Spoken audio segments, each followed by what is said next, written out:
What's up, guys? Joe Drake and Josh Gangware with Axiom Fitness Academy, talking to you guys today about dynamic warm-up. So Josh, what do you think the importance of a dynamic warm-up is overall for a client coming in?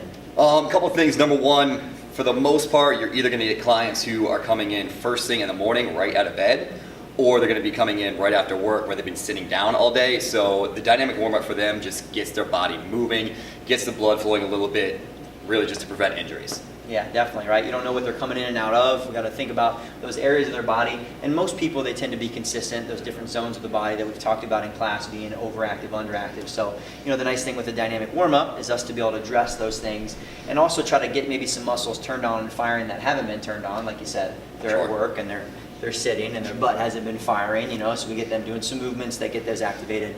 The other piece being that injury prevention, whether it doesn't matter the time of day, if we get them moving a little bit more, difference versus just a static stretch is getting that body temperature change. So we get more viscoelasticity, so that pretty much just means more movement, more stretchability in some of those tendons and ligaments, and we get a little body increase in temperature as well. So big benefit there.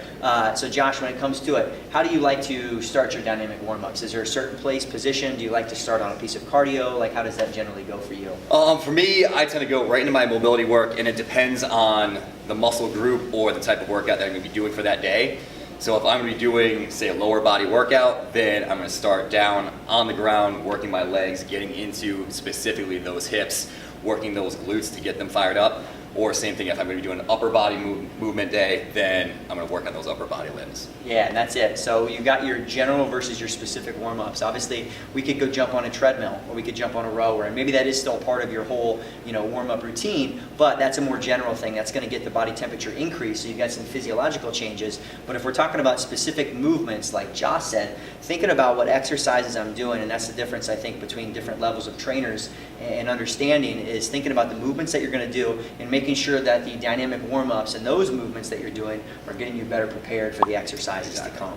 Right? So dynamic warm-ups, you guys will have a couple of examples to go along with this as well, but make sure that it's an important piece. You're spending those first 5 to 10 minutes really getting them moving, whether it is focusing on the mobility first and then getting that body temperature increase. And for many clients, sometimes that dynamic warm-up is going to just start to even feel like the beginning of the workout. Right, exactly, yeah, especially for some of the movements that I tend to like to do.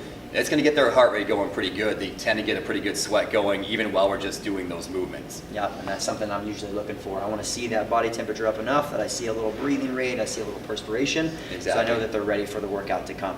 All right, so dynamic warm-ups, you guys will have more coming in additional videos.